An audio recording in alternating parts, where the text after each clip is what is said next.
আমার কাছে এই খবর আসছে যে আপনি ছাত্রদের গুলি করার পর্যন্ত নির্দেশ দিয়েছেন। আপনি ছাত্রদের গুলি করার পর্যন্ত নির্দেশ দিয়েছেন। আপনারা যেদিনকে আমাদেরকে সাদা গাড়ির মাধ্যমে তুলে যাওয়ার প্ল্যান করছিলেন যে আপনাদের প্রশাসনের সিটিএসবির মাধ্যমে আমাদের তুলে নিয়ে যাবেন, সেদিনকে আমরা বলছি আমরা ভার্সিটির অথরিটি ছাড়া যাও না। কারণ এই পুলিশ বাহিনী 16 বছর ধরে জনগণের কাছ থেকে গ্রহণযোগ্য ধারাইছে। আপনি শিওর?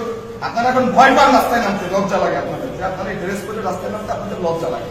তার চেয়ে বড় কথা হচ্ছে আপনারা ওই দিনকে এসএম কামাল কিছু আতিপাতি নেতা এদের সামনে আমাদের সাথে খারাপ ব্যবহার করছে, আপনারা প্রশাসনের কেউ কি প্রতিবাদ করছেন? প্রশাসনের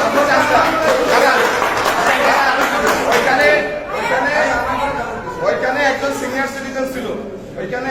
সিটিজেন ছিল আমাদের অভিভাবক, তাকে রাজাকারের বাচ্চা বলে গালি দেওয়া হয়েছে। আপনি তখন কেন প্রতিবাদ করেন নাই? আমি দাঁড়ান, আপনাদের প্রশাসন ছিল, দেখি আপনি একটু সামনে আসেন।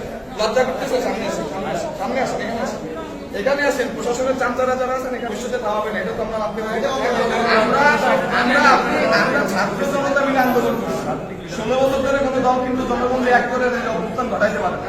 আমরা ছাত্ররা জনগণকে এক করে অভ্যুত্থান ঘটাইছি এবং সেক্ষেত্রে আপনাদের প্রশাসনের ভূমিকা আমরা জানি। আপনি গুলির অর্ডার দিচ্ছেন, এই শান্তিপ্রিয় খুলনায় আপনি টিয়ার সেল মারাইছেন, আপনি লাঠি মেটা করাইছেন। ফলাফল কি হয়েছে?